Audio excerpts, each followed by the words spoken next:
Okay. So very warm good morning to one and all. Welcome to the second day of the workshop and the third session, that is on data collection tools.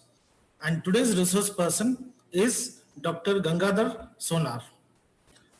Dr. Gangadhar Sonar is presently a chairperson of Department of Social Work, Karnataka State, Akkamadevi Women's University. His area of interest is community development, inclusive development, intervention fieldwork, and intervention research. Sir has completed 2 research projects and 1 is ongoing. Sir has presented around 44 research papers in the national and international seminars, conferences, and the training programs. Sir has 46 research papers in his credit, which is published in the reputed journals of international and national level. Sir has also edited 1 edited book and published 6 books in the reputed publication house. I welcome you on behalf of the department and on behalf of the Karnataka State Akkamadevi Women's University, sir. And I welcome all the participants. Now I request Sonar sir to take forward from here.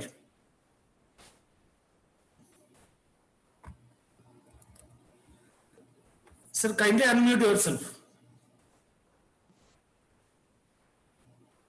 Sonar sir. Yes, sir. Thank you. Thank you so much, Professor Dr. Matpati, sir. Thank you, sir. Shall I share this PPT? Yes, sir. Please.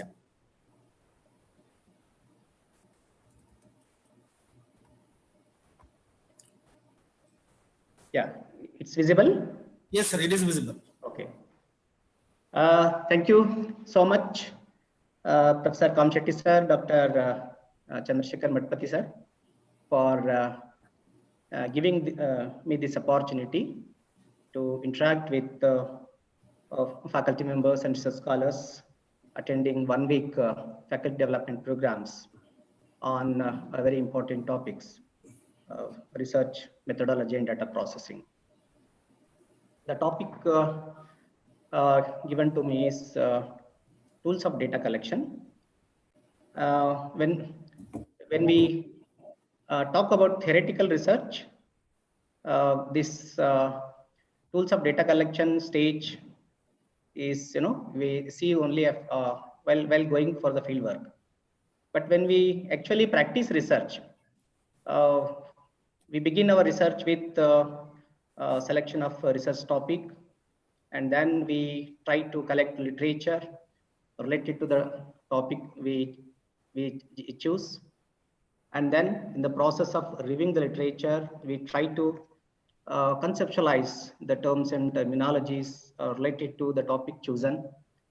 And through review of literature, we also try to understand what others have done the research in the area of research that we are going to take up. And finally, the stage of reviewing literature, we will be able to understand what studies have done and what are the areas explored and what are the areas partially explored and what are the areas unexplored in the study we are going to do. And these unexplored areas will be very important. We technically called methodological call it as research gaps or research lacunae. So once we identify the research gaps and lacunae, based on that we frame the research objectives. And when the research objectives are framed, the next practical step will be collecting the data relating to research objectives, where the question of tools of data collection, techniques of data collection, universe and sampling, all these questions arises. When I, based on my experience, I'll be sharing many of the examples. I have seen many of the research scholars or faculty members who are beginners in research. They basically experience experience 3 or 4 kind of difficulties relating to this tools of data collection. One is the question before them will be whatever the research they are taking up, which tools they can use for this research. That will be the question or dilemma many of the research scholars, when they meet me, when we discuss, they express it. And the second difficulty what many of the scholars experience is how to develop a research tool. In other words, it is designing of research tool.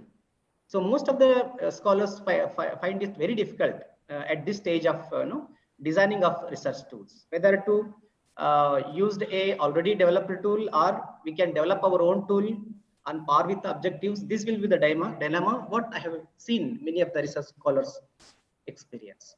And one more difficulty generally what while practicing research and developing or talking about tools of data collection, what many of them experience is standardizing the tool that we are going to use.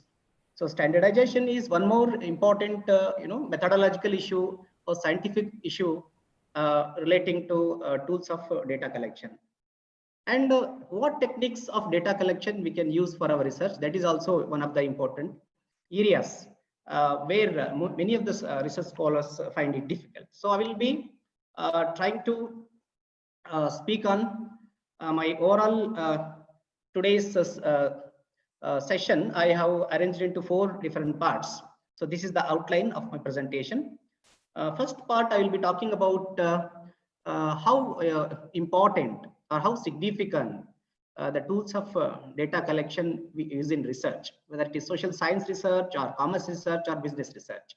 How important these tools of data collection are, and what is the significance of using research tools in completing the task of doing research, satisfying the objectives of research, and making a generalization and drawing inferences. That will be the first part of my presentation. And the second part of presentation is on the core of the topic given to me, some of the prominent tools we use in data collection. What are the popular tools usually used in doing research, whether it is science, or social science, or commerce, or business administration. So third part of presentation is on designing of research tools. So I will be taking one example of interview schedule, how taking the objectives and on par with the objectives, how tool can be developed. I'll be taking one example of developing or constructing or designing a tool, data collection tool, in the third part of my presentation. And it also includes qualitating the study, pre-testing of tools, and some of the do's and don'ts we need to keep in our mind while designing or constructing any research tools. And the last part of today's presentation will be open for the discussion. Anything you feel we can have a discussion on the what the issues presented in this session. Coming to the first part, that is the significance or importance of data collection tools. I'll just give the background how important the tools of data collection is. We know research is a systematic effort of finding answers to the questions and solution to the problems, because research is searching for the answers that the question research answer to the research questions, and also solution to the problems we experience in our area of research, whether it's social work or it is commerce or it is management. So in the process of finding answers and solutions, in order to find answer to the question and solution to the problem, we need a data, an authentic data that can help us to find answers or solution to the problem. So data matters a lot in any kind of research, any discipline of research. Without data pertaining to topic of research and objective of research is very, very important in order to satisfy the objectives or finding answers to the research questions and the solution to the research problems. And then when we talk about data, so data is a fact or figure any fact or figure may be available in the form of quantitative or in the form of qualitative, which is very much essential for finding answers to the questions and drawing inferences. And broadly, we classify data into two: the primary sources of data and secondary sources of data. So the today's presentation, tools of data collection, is related to primary collection of data. And the primary data is collected for the first time by the researcher, which is not previously collected by anybody else. And in order to collect primary data, the researcher make all the use of all the sensory organs in doing research. And the primary data is must in empirical studies. So when we talk about data collection, when we talk about tools of data collection, when we talk about techniques of data collection, all these are must in empirical studies, because empirical studies are the field-based studies, primary data-based studies. And when we are undertaking any field-based studies, primary data-based studies, tools on techniques of data collection are very, very essential in order to collect the data pertaining to research questions and research problems.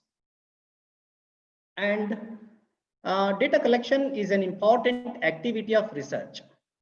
So for undertaking any kind of activity, certain tools and techniques are must. Let us take an example of painting. In order to undertake the activity of painting, color is required, brush is required, blank sheet is required. So with the absence of painting brush, we cannot do painting. In absence of color, we cannot do painting. In absence of drawing sheet, we cannot do painting. So for doing painting, all these will serve as an important tools for the performing the activity of drawing. Similarly, in research also, for the activity of data collection, certain tools are very, very important.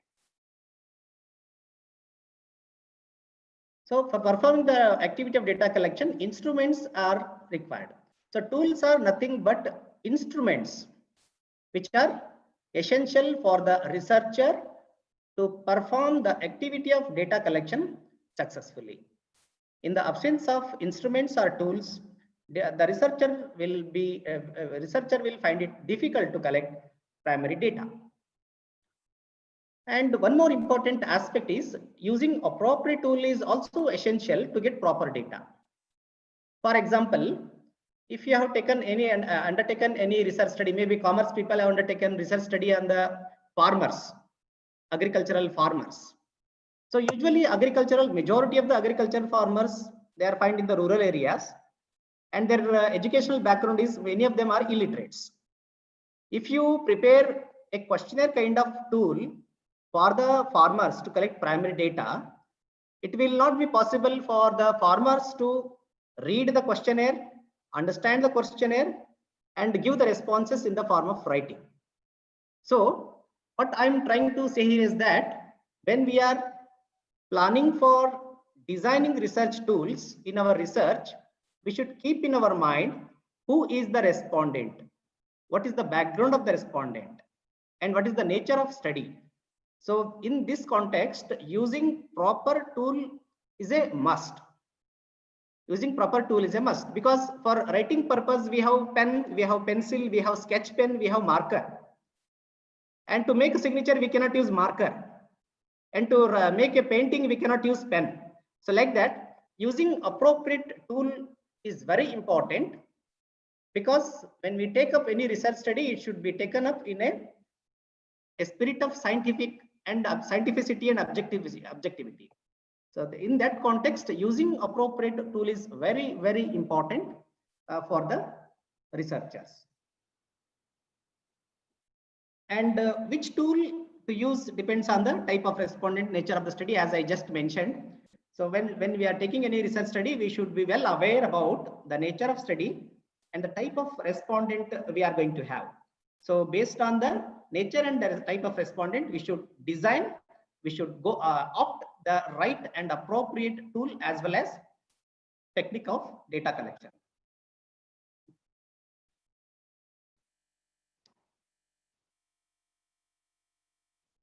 Further, I just mentioned, based on the nature of data, the data is classified into quantitative and qualitative. There are many bases of classifying data. One popular method of classifying data based on the nature of study is quantitative and qualitative data. I hope you may be aware about what is quantitative and what is qualitative. So quantitative data is the data which is available in the form of numerical value. For example, annual income of the respondent, expenditure of the respondents, and how much acre of land the respondent is owning, weight of the respondents. All these will be any factor figure available in the form of numerical value is called as quantitative data. And the qualitative data is the data which is available in the form of descriptive form or detailed form. Both the type of data can be used in all the kinds of research studies. And when we talk about the importance of tools of data collection, one more important thing is that it is advisable to prepare a tool of own for the appropriateness. This is very important point. All the researchers, especially research scholars, should keep in our mind, because I have seen many of the research scholars, when they come up with their objectives and they are supposed to collect primary data, and for collecting primary data they need to develop their own tools. Many of the scholars, they are hesitant or they're afraid of developing their own tool. They try to find out whether anybody else has the tool, and that tool can be used similarly for their studies. So different studies have different nature and type and different objectives. And the tool developed for somebody else's study cannot be used for our study.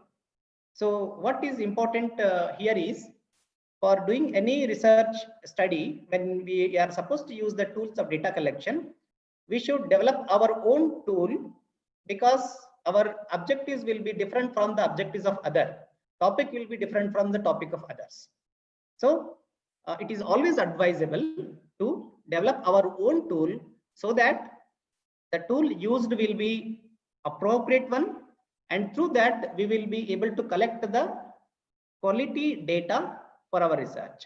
So when we collect the quality data, the quality data will enhance the soundness of the thesis, soundness of any research activity, and scientificity of any research activity. So therefore, one should develop their own research tool. So this is the first part which I thought of highlighting before talking about the tools of data collection. Sir, sir, sorry to bother. Sir, can you speak a bit louder, please? Okay, fine, sir. Please, sir. Fine. And one more important thing. Now it is okay. Okay. Yes, sir. It's okay. Yeah. One more very important aspect we need to keep in our mind is, tools should be prepared on par with the objectives of the study. So many of the scholars, when they come to us for the consultation, I see that their objective is something, and the tool what they have prepared, the questions put in the tool what they have prepared, there will be mismatching. And at the end, after collecting the data, when they come for the analysis, they find a lot of difficulty. So there should be a logically link between the tools we prepare and the objectives of our research study. Now let us talk about the second part of this presentation, which is core of the given topic, the tools of data collection. So I have taken up some of the prominent important tools usually used in doing research, social science research or business research or commerce research. So first tool I would like to talk about is interview schedule. Very popular tool it is. Interview schedule is a very popular tool. It is very widely used in all kinds of research.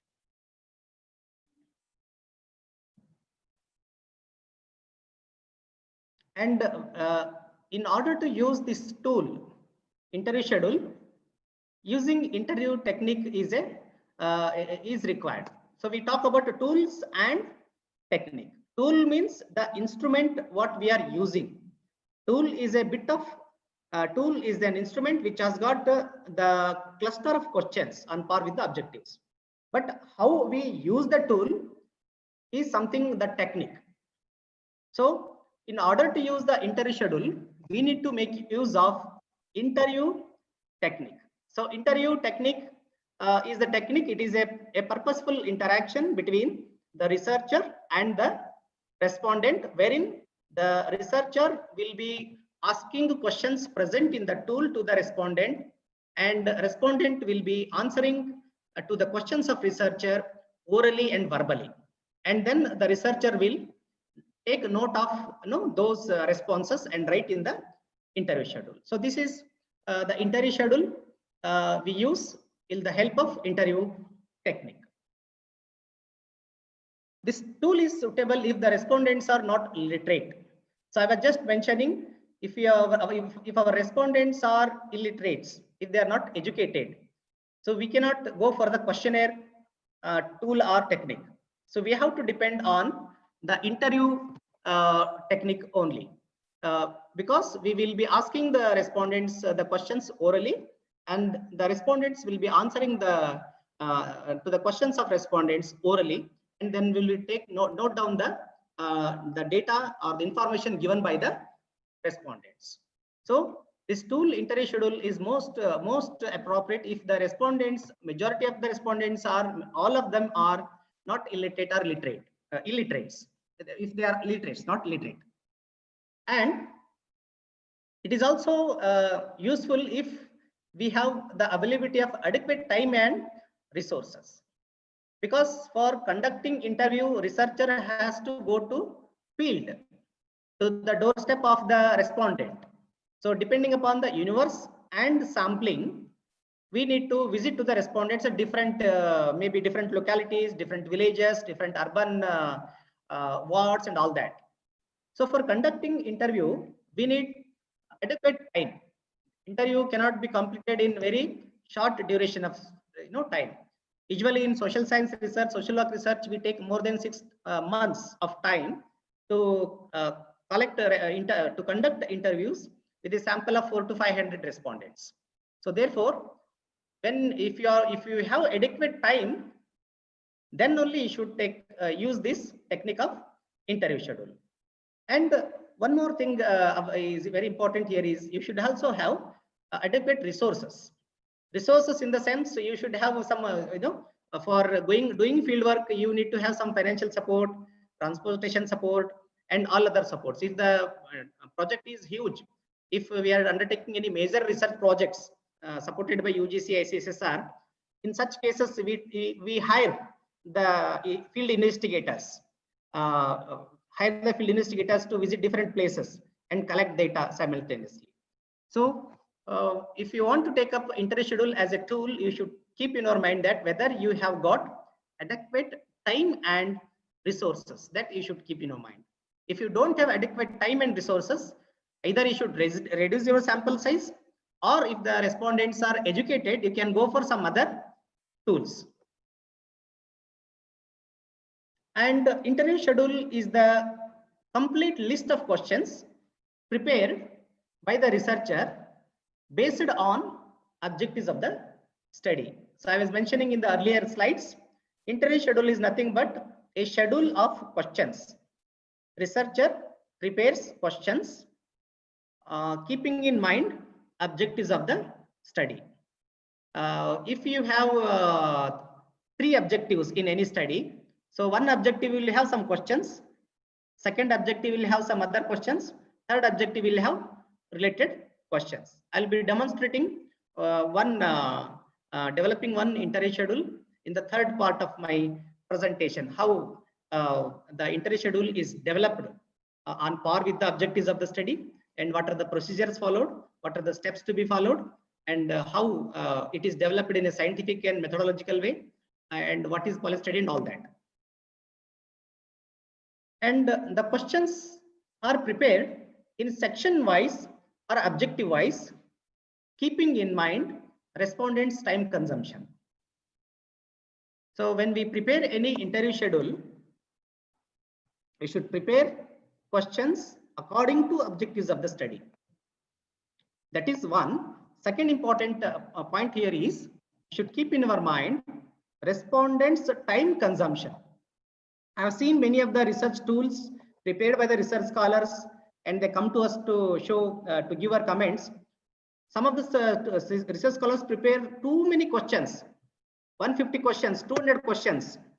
If you want to conduct a interview of using that such tools, we need minimum 2 hours, 2.5 hours of time of the respondents. So nowadays, respondents, they can give maximum 30 to 40 or 45 minutes of time for conducting interview. So if you prepare too many questions in the tool, the respondents may feel irritated, and maybe they may not give the factual data because of the irritation. So therefore, when you prepare any interview schedule, any tool of research, you should keep in your mind the time consumption of the respondents. How much time the respondent can positively give or positively respond to the researcher in the process of conducting interview. So that is very, very important. So having too many questions will lead to complications, and it will affect the quality of data that we are going to collect. And the questions should be how we should frame the questions. What kind of questions are better to have in our tool? The question should be encourage you. Question should not be discourage you.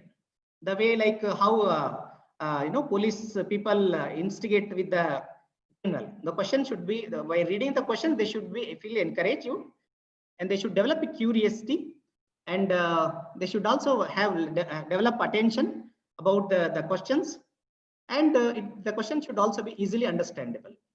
If we ask some question to the respondents, they should not ask back, sir, please repeat the question. That should not be the case. So when we prepare the interview schedule, we should keep in our mind the questions we frame should be simple, understandable, encourage you, curious, attention seeking, to the point, and easily understandable. That's very, very important when we frame questions in any research tool or specifically in interview schedules. And then based on the type of questions, interview schedules are classified into three broadly. Interview schedules are broadly classified into three type of interview schedules. One is structured interview schedules. Structured interview schedules are the schedules which are having only close-ended questions. Close-ended questions means question will be there, and you also give them the responses of answers. The respondents have to give one answer within the given responses. That are the closed-ended questions, and any tool has got all the closed-ended questions are called as structured interview schedule. For example, in a question, what is your marital status? Answer will be already given, married, unmarried, or something like that. What is your caste category? SC, ST, OBC, other, like this. So within the given options, the respondent has to answer. So if you have these kind of questions, close-ended questions, then such kind of tool is called as structured interview schedule. And we have unstructured interview schedule. Unstructured interview schedule will be having only open-ended questions. Open-ended questions are the questions where only you ask to the respondent, and the respondent is free to give any answer. He will not have any binding or limitation to answer specific given responses. He can answer anything. For example, what problems you are facing in this pandemic situation? So the answer could be anything, and if you ask questioning different people this question, you may get 100 responses or maybe more than that. So like that, when we ask the open-ended questions in any tool, if any tool, a tool has got many or all the open-ended questions, such tool is called unstructured interview schedule. But we should understand that these both first and second type of interview schedules, structured interview schedule and unstructured interview schedule, both have got the limitations. So in order to overcome from the limitations of these two, there is one suggested type of interview schedule. We call it as semi-structured interview schedule. So semi-structured interview schedule is the tool having combination of both open-ended and close-ended questions. So according to objectives, nature of study, and type of respondent, we put or frame both type of questions, open-ended questions and close-ended questions in a tool. So usually this type of tool is considered most appropriate one, because this semi-structured interview schedule will have the advantage of overcoming from the limitations present in structured interview schedules and limitations present in unstructured interview schedules. And using semi-structured interview schedule is considered as an appropriate, what just now I mentioned. So this is the first popular tool used in doing research. There is one more tool called interview guide. Interview guide as a tool. So this interview guide tool is mostly used in sociological studies, anthropological studies, social work studies. Of course, in management and commerce studies also, interview guide can be used. It is also one of the tool of primary data collection. Interview guide is also a tool used in collecting primary data in any research studies. And this tool is used for in-depth and informal and interviews and to develop case studies. So if in any study, any research study, if we need to have in-depth study, for example, in a sociological anthropological study, we take up study on habitual criminals, how a person has become habitual criminal.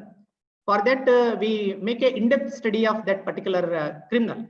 So we start asking questions from the childhood, from the family, from their schooling, from their friends, from the neighborhood, likes, dislikes, and then habits, hobbies, like that. So for undertaking these kind of study, in-depth study or case study kind of studies, and for informal interviews, interview guide tool is used by the researchers. And in this tool, interview guide, it does not contain a complete list of items on which information has to be collected. So this interview guide is different from interview schedule, because in interview schedule we have a specific questions, list of questions according to objectives of the study. But in interview guide, we will have only items. Items in the sense, main contents. Just now I mentioned, for doing in-depth study, case study, and informal interview of a habitual offender or criminal, we will have only points. Point number 1 will be about your childhood. Can you talk about your childhood experiences? Can you talk about your family environment? Can you talk about your schooling days, like that? It will not be a question, it will be a bullet point. And based on the bullet point, you just go on, having in-depth interviews or in-depth case study of the respondent. And it contains only the broad topics and areas to be covered. So as I mentioned, it is like contents, the specific contents relating to objectives will be there in the interview guide.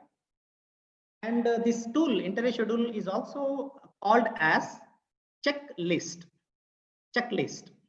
So it is a kind of a tool where you will have the list of items, list of topics to be covered by the researcher in the process of interview with the respondent, in the process of in-depth interview, informed interview, or developing case studies with the respondents. So this tool is useful if you have limited number of respondents. If you want to take up a study with limited number of respondents, let's say case study of maybe one bank, case study of a successful manager, case study of one customer, or case study of one individual, or one organization, or one program. In such kind of studies, this interview guide is useful for the researcher. We can go for this kind of tools instead of going using interview schedule. There is one more very popular tool we have in as a data collection tool in research, that is questionnaire. Questionnaire in research, it is considered as a tool as well as technique. It is tool as well as technique of collecting primary data. This tool, questionnaire, is used where the respondents are educated. I was mentioning while talking about interview schedule that questionnaire is used only when questionnaire is filled by the respondents.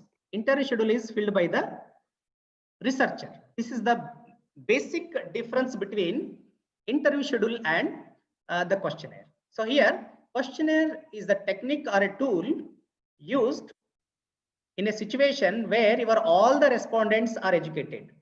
If your respondents are not educated or illiterate, using this tool will be a difficult task. You have to go for the interviews only. So this technique is used when your respondents, all the respondents are educated.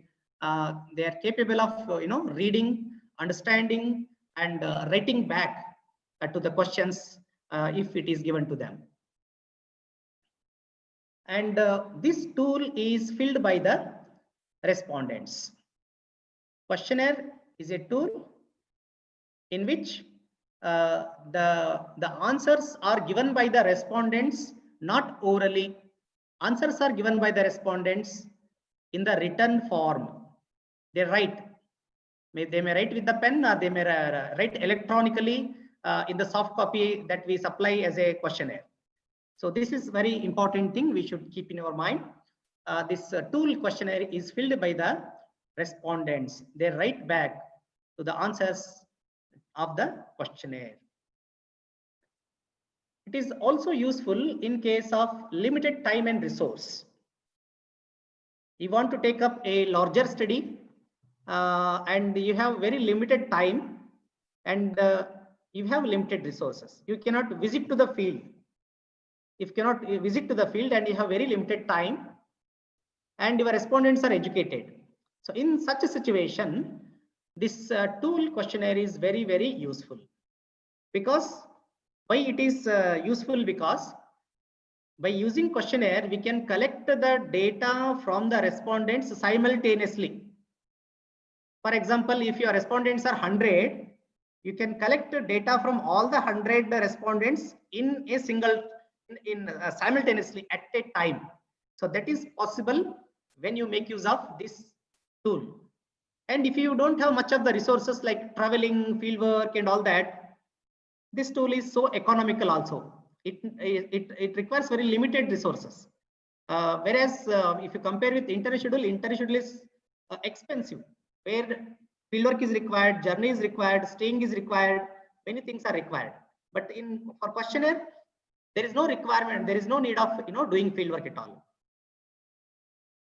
And then this tool questionnaire is appropriate if the respondents are far. Number one. Second, scattered. Third, large in number. Fourth, difficult to approach the respondents. This is very, very important point. We need to understand the importance of questionnaire as a tool. Questionnaire is used when the respondents are very far. For example, we want to study the MCOM students want to study the what kind of curriculum they have in American MCOM students of that is the universities of America. So you cannot simply travel for the sake of collecting data, because it requires a lot of time. It requires a lot of resource also. Traveling America is not a joke. We have to apply for the visa, we have to get visa, and we have to take the ticket. Huge amount of money is to be spent in traveling. So if the respondents are living in faraway places, then questionnaire is very much useful. If the respondents are scattered, for example, I want to take up a research study on the disaster management techniques used by various chief ministers of different states in India during pandemic situation. During COVID-19 situation, what strategies different chief ministers have used to deal with the issues of this. So this I want to take up a study, then I have to collect data from all chief ministers, and they are scattered. India means I cannot single travel to all the states, because it will be more expensive. So if the respondents are scattered, they are different pockets. In that situation also, questionnaire tool is very, very useful. And third important, if the respondents are large, assume that the respondents are in there are some 5,000 respondents, you have to collect the data.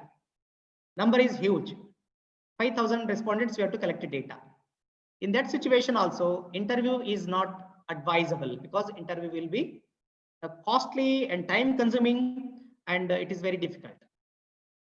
And it is also useful if it is difficult to approach the respondents. Just now I mentioned I want to interview chief ministers. I may go to Bangalore to meet our chief minister of Karnataka, but he will not be available for me, he will not be waiting for me.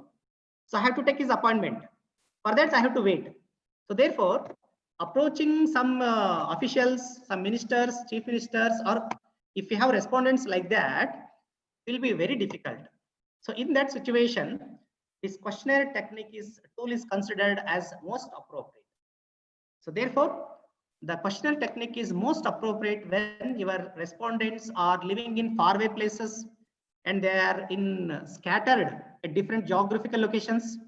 They are very huge and large in number, and it is practically difficult for the researcher to meet the respondent. In such situations, questionnaire is considered as the most appropriate tool of data collection. Questionnaire is sent to the respondents with a request to complete them and return them by post or email. So questionnaire is again a tool of data collection, where the list of questions will be there in the return form. That return form of data of tool can be sent to the respondents. If it is a hard copy, we can post it, we can send courier.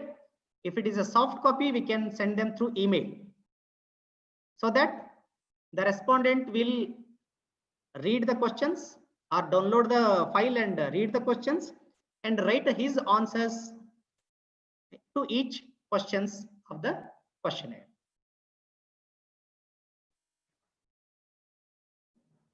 Since the questionnaire tool has got many advantages in comparison to interview schedule, we should also keep in our mind the limitations of the tool. So one of the major limitation of this tool is that if we make use of the questionnaire, we will not be able to observe the respondents. This is the major drawback of this tool. So in interview schedule, we will be interviewing, we will be talking to respondents. While talking, we can observe the facial expressions, the difficulties, and the surroundings, environments of the respondent. But in questionnaire, we will not be able to observe, because we will be sending our tool to the respondents by post or by email, and therefore we will not be able to talk with the respondent, observe with the respondents. That is one of the major limitation of using this tool. So when we are not talking and observing the respondents, we will not be able to understand the issue or a problem of study in the right spirit. So that is, therefore, it is one of the major disadvantage of using this research tool. One more disadvantage or demerit of using this tool is that we may get incomplete answers to the questions. For example, in a questionnaire, you have 20 questions. You send it to respondent. Respondent may answer to all the questions or may not answer to all the questions. He may send incomplete answered questionnaire back to the researcher. In 20 questions, he may answer only 10, and 10 he may remain blank. So this risk or this problem may arise arise when we use this tool questionnaire. So there is one more disadvantage of using questionnaire is that the respondent may get the tool, a questionnaire, but the respondent may not send it back to the researcher, because some of my research scholars have used this tool of questionnaire. If they send a questionnaire to 200 people, only 50 people send back. If out of 200, only 50 respondents send back the tool, then it is going to affect our size of the sample and many things. So therefore, we should also think while using questionnaire as a tool, whether we will be able to get complete answers, whether we will be able to get all the tools sent to the respondents, we will be able to get back. Then only we should go for this kind of tools. There are different methods of using this tool. Questionnaire can be dropped in person by the researcher. Means the researcher can take the printed questionnaire and go to respondents and give it to him, explain the purpose of study and give him some time to fill it, and then you can visit once again or ask him to send by post. The questionnaire can also be sent as a letter through regular post or courier. Questionnaire can also be sent through fax. Nowadays fax is not popular, but earlier fax was used as a medium to contact to the respondents. And we can also send through email. Questionnaire can also be sent through email.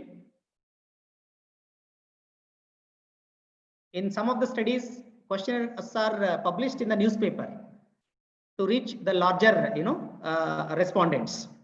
That can also be communicated through newspapers. And questionnaire can also be a notification on the website.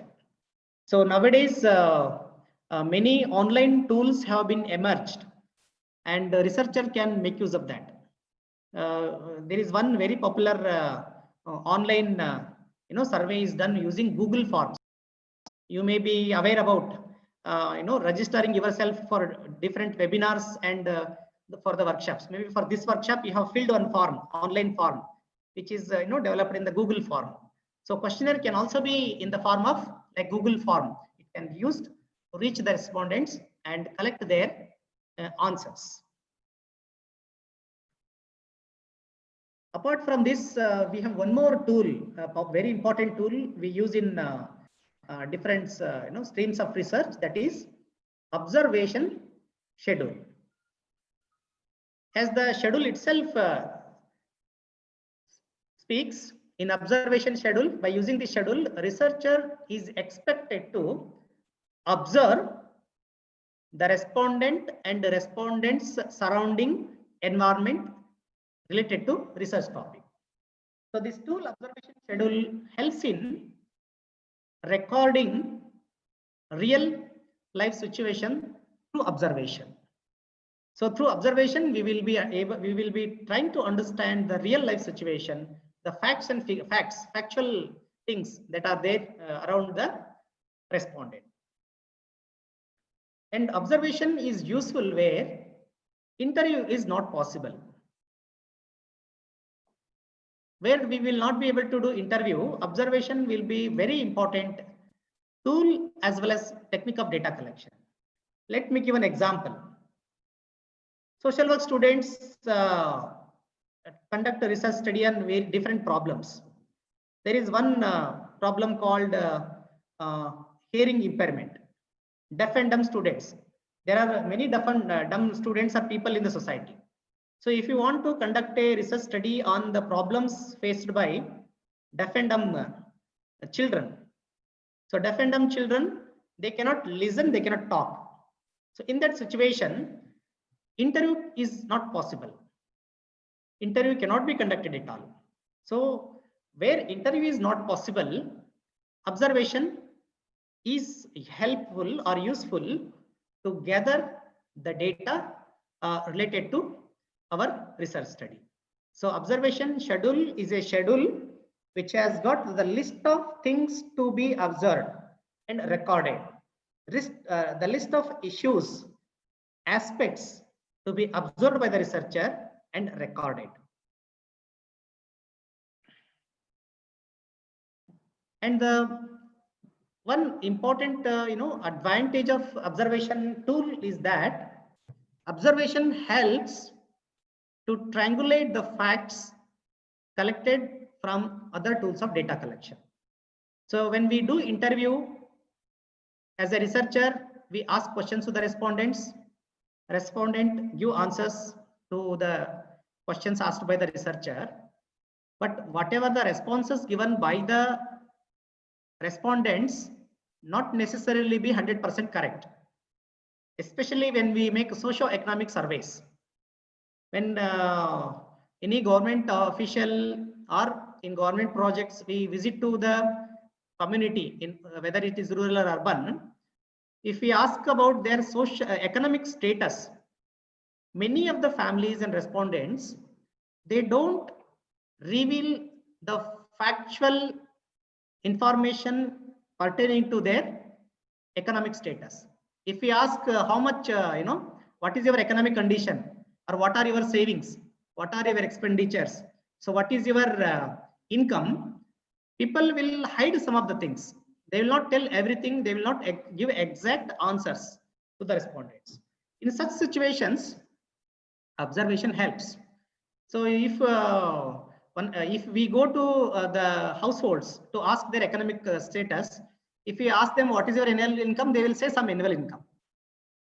But whether the given answer is correct or not, we can make out through our observations.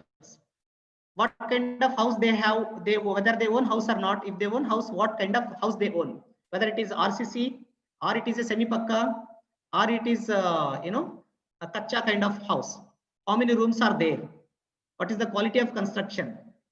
And what are the different equipments, domestic equipments used in the present in the home? By observing all those things, we can make out the economic status or condition of the respondent. Also, we can compare the answer given by the respondent with our observation, so that it can be triangulated. In other words, observation schedule is useful for the researcher to verify the facts given by the respondents in the form of interview schedule or in the form of questionnaire or any other tools. The popular types of observations are participant and non-participants. In research, we can have a participant observation. In social work study, we do that. Participant observation is observation. Being one of the member of the community, we try to observe their life situations and problems. During our camps, we stay in the community. By staying in the community, we try to experience the problems and pains experienced by the community members. Through that, we understand their problems and record. That is one method. We have also non-participant observation. So the respondents can be a third person. Being a third person, we can observe the respondents and see like what are the things happening in a community or group with the individual. And there is one more popular tool of data collection used mostly by education department, education subjects and psychology, also social work, even in management, standardized scales. They are also popularly called as psychometric scales. There are different scaling techniques used by researchers. Scale is a tool used to measure individuals' attitudes, feelings, perceptions, aspirations, and belief. So there are certain issues, social issues or psychological issues, phenomenological issues, which we cannot simply measure. Anything that is difficult to measure, because feelings, they are not visible and they are hardly expressible. So in order to understand such kind of aspects in the individual, these scales are used. For example, understanding the life satisfaction of the individuals, whether the person is satisfied or not satisfied, is satisfied, to what extent is satisfied, in all that, to make that measurement of the life satisfaction, the scales are used. The scales are nothing but again a list of questions, but the answers will be in the form of scaling. So we have popularly 3-4 different types of scaling techniques: 3-point scaling, 5-point scaling, 7-point scaling. These scaling techniques are used, and in the scaling techniques, each question is given some value, and after completing all the items, total value is calculated. Based on the total calculation of the scale, we make a generalization whether what kind of aspirations or feeling or attitude is present in the respondent. Scales have a cluster of items pertaining to aspect of study. So cluster of items, nothing but a list of questions pertaining to the aspect you are measuring. As I just mentioned, life satisfaction is one aspect, life stress is other aspect, depression is other aspect. Like that, a scales will have a list of items are nothing but each items present in the scale are given ratings. As I mentioned, there are different rating scales: 3-point, 5-point, 7-point, and there are many different types of ratings are made in the scale. Based on the total scoring obtained, based on the total score, the variable is classified. For example, life satisfaction, if there are 20 questions, maximum score will be 20, minimum score will be 0. Greater the score, greater satisfaction. Lower the score, lower satisfaction. So based on the total score, there will be a classification: 0 to 7, least satisfied; 8 to 14, moderately satisfied; 15 and above, satisfied, like that.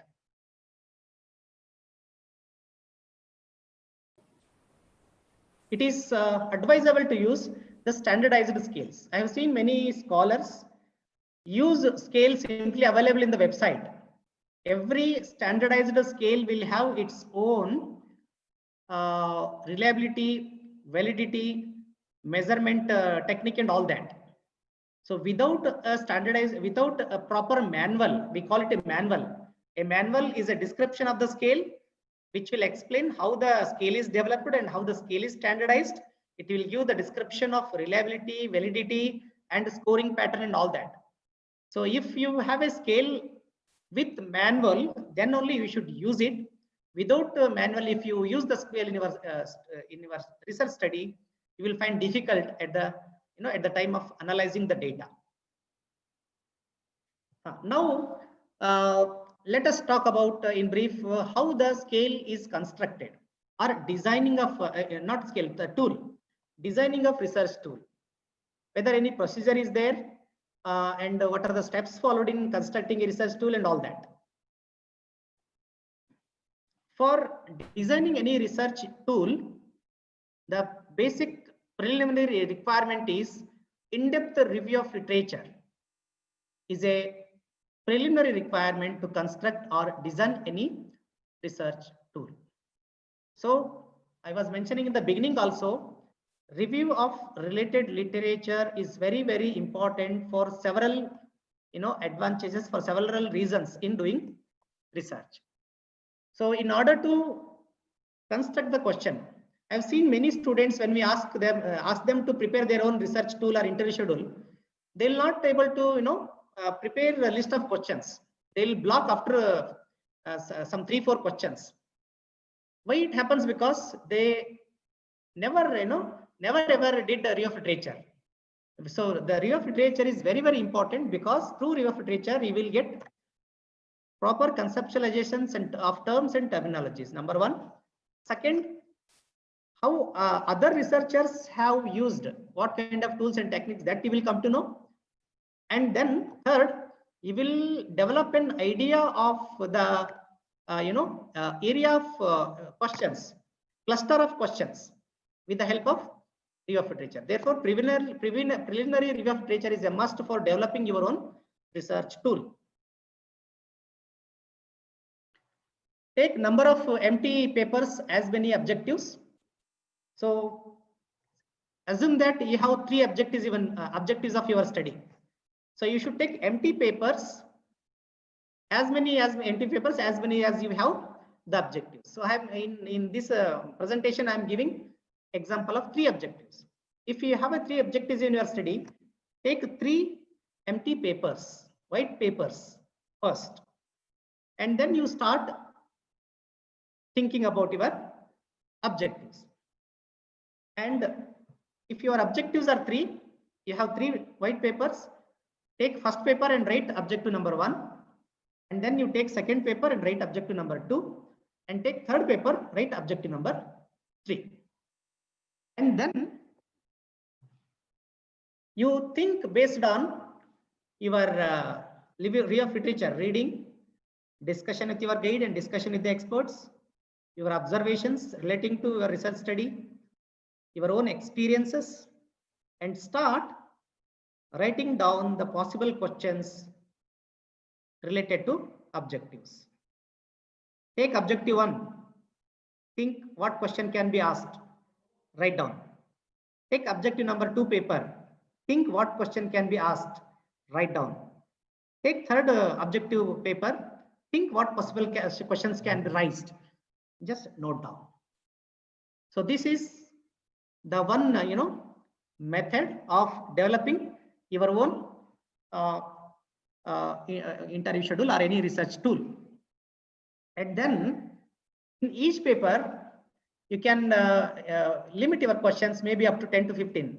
If you develop more than 15 questions, it is good, but too many questions are also not advisable. So under each objective, try to design, try to ask 10 to 15 questions. And once you are able to take down, note down all the questions, and then look at the questions you have prepared, and then try to arrange those questions in a logical way. There may not be a sequence, there may not be a logical sequence when you first time write down the questions. You may feel one question should come early, one question should come at the end. So that arrangement and the sequence should be arranged logically after doing that. And try to avoid investigative and discouraging questions. I also discussed earlier. And by doing this process, these steps. So first what you need to do, take white papers. How many objectives you have? Those many papers. Write those many objectives on each paper, and then think and note down the questions.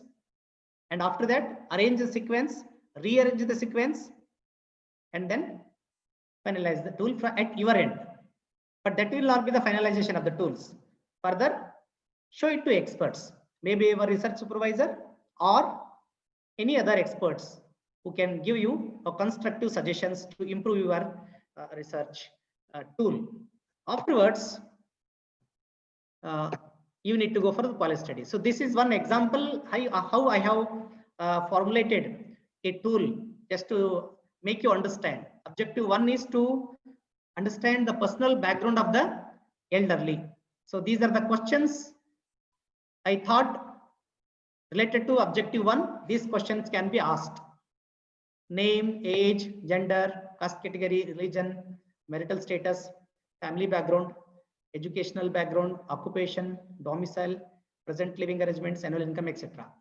So objective 2 is to study the physical condition of the elderly.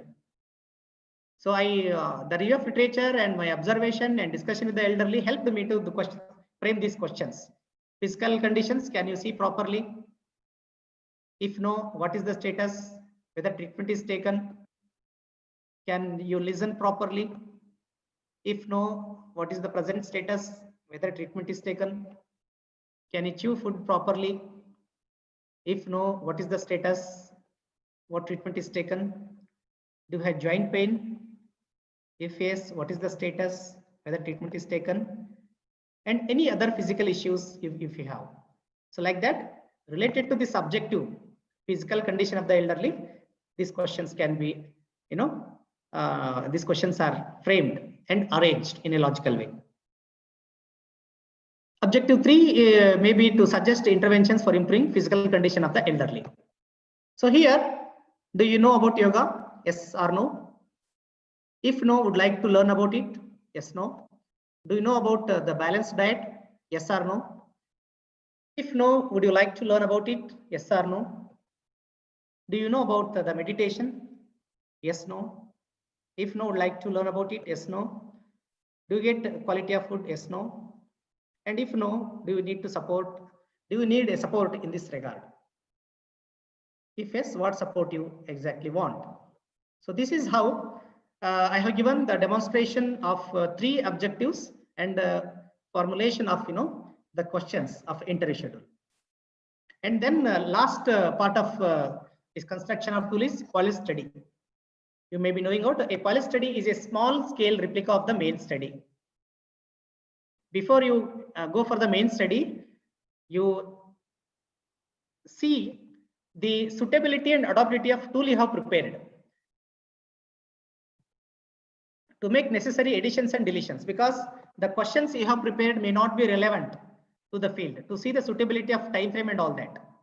So to confirm availability of the respondents also can be seen and ensure appropriateness of the questions. To test whether wording of questions is clear and suited to the understanding of the respondents. To see also whether there are any repetitions, structure and sequence. And then the objective of this pilot study is to standardize tool by removing errors. So pilot study is also called as pre-testing of the research tool. So once you prepare the tool, arrange it in a logical order, show it to your research supervisor, show to experts, that is fine, but that is not completely finalized version of the tool. After that, you should take the tool you have prepared to the field, to some respondents, maybe some 4, 5, 10 respondents. Test them, test the tool, ask the questions. Then you may understand that some of the questions are very vague. You need not apply, you need not ask. You may need to remove such questions. You may also feel some questions need to be added. So you can add the questions. You may feel there are some questions which are repeated, similar kind of questions. Those questions need to be removed. You may feel some questions, the order has to be changed.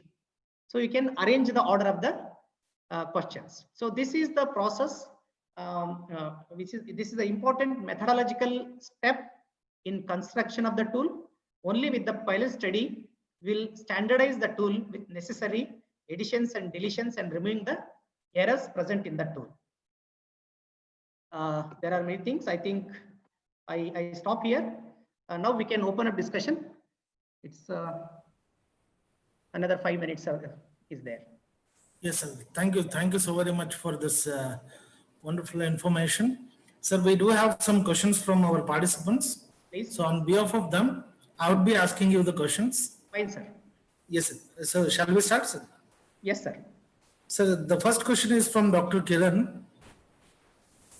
He wants to know if researchers prepare their own questionnaire, then how does the researcher make it or can make it standardized? Yeah, very good question, sir. First thing is that try to develop your own questionnaire. The tool is questionnaire, right, sir? Yes, sir, questionnaire. Yeah. How to make the questionnaire standardized? Irrespective of questionnaire or interschedule, one should develop your own research tool, whether it is interschedule or questionnaire. You may refer other tools, but you should develop your own, keeping in your mind research objectives. That is number one. Second, your question is how to standardize it. Yes, Just now I mentioned in the last part of my third section of presentation, pilot study or pre-test. So pre-testing or pilot study is a very, very important scientific way of standardizing the research tool. In this step of research, the tool developed by you in the department will be taken to field, real field, where you will test this tool with some of the respondents. So in the process of administering the tool with the respondents, you will come to know how appropriately you have formulated questions in the tool. Whether there are repetitions, whether there is a need to change the order of the questions, whether any question is irrelevant to be removed, or any question is not properly framed, need modification, or any question which is not there, you never thought of, need to be included. All these things will definitely help to standardize the research tool developed by you, sir. thank you, sir. Yeah. So the next question is from Lytton, and he wants to know how to analyze the open-ended questions. Yeah, there are many ways. Open-ended, when we get answers, responses to the open-ended questions, if you want, we can quantify them. There is one technique called free listing. Free listing. For example, if I ask to the in a study, in present situation, if I ask people what problems you have experienced during the COVID-19 pandemic situation, people will give different, answers. Many number of answers we may get. So what we can do after collecting the data, there is one more scientific step called data processing. So in data processing, we try to quantify the data, classify the data, and give numerical values. So the given responses can be, free listed. Free listing means you will not take the repeated questions. I'll give example what problems you have faced during pandemic. People may, one person may say, I have had stress and my future was uncertain, something like that they may tell. And other person may also say, I also had stress. So in free listing, we go on making, listing the problems without repetition. That is one method of analyzing the data, one technique of analyzing the open-ended questions. So like that, there are many, techniques of analyzing open-ended questions. Those questions can also be, if they are multiple answered questions, there is a different, method of analyzing. If it is a closed-ended question, not closed-ended, multiple answered questions are different. There is a different way, and depending upon the nature of, responses, nature of question, we have different methods of analyzing. One very popular method of analyzing is using making the free listing and using the contents for the analysis. Thank you, sir. The next question is from Asha, and she wants to know how to make this standardized tools. I'm not clear with the question, sir. How to make standardized tools? I think the same. First question was also same. Yes, sir. Yeah. Okay. Yes, sir. Next one is from again Lytton. He wants to know whether the interview guide and focused interview are same. Okay. There is one technique I did not touch. The techniques of collecting qualitative data. I just mentioned about case study. We also have focused group discussion. Close. Focused group discussion. This what is the tool he has mentioned? Sir, whether interview guide and focused interview. Yes. Interview guide can be used for the informal interview with the individuals as well as focused groups. It can also be used with the groups, sir. Okay. Thank you, sir. Sir, again, the next question is from Saida Mubina. She is asking, you have used somewhere the educated respondents. So what is the criteria to call them as educated? whether it is a SSLC or higher secondary school or some criteria are there? No, it depends on the nature of study and the respondents to call educated. I'll give example. If the respondents knows only Kannada, local language, for them, if you want to have your tool in Kannada, a question in Kannada, in that situation they are educated. If Okay. if your tool is in English, and if you ask to the person, he is educated, has got a qualification, but he does not know about English. Okay. So the term how I use the educated is, they must be irrespective of qualification. Forget about qualification. Nowadays, PhD holders also will not be able to understand some of the things.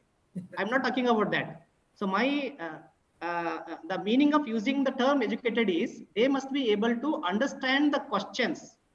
If we give them as a questionnaire, they must be able to understand what is written in it, what is that question, and they must be able to write down, answer the questions appropriately. So Yes. that was the term I have used in that context. I didn't mean educated means qualification. No, qualification has nothing to do with that. Okay. So next question is from her itself, that is Mubina. Can we use the mixture of the structured interview and questionnaire? Yeah, we say mixed method. Yes. It can be in social work research, we use mixed only. We will be using semi-structured interview schedule plus some standardized scales also. So if you use mixed methods, you are going to get the better results. Okay. And the last question is from Dr. Vishnu Murthy sir. Okay. He's asking how to decide the sample size for the pilot study. Okay. Anyway, I have not focused much on that, but how to decide sample study for a pilot study is, you should have a satisfaction of standardizing your tool, and it also depends on your own universe and sample. For example, I was quoting about one of the study, like I want to study what strategies adopted by chief ministers of different states of India.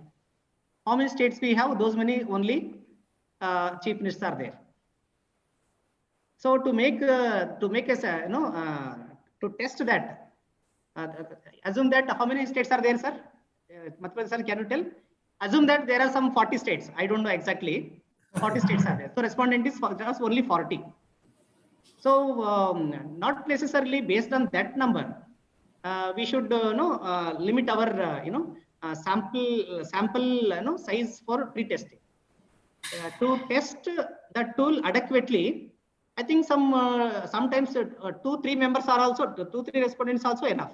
You don't feel satisfied even after that, you can go on extending again testing your tool to further number of respondents.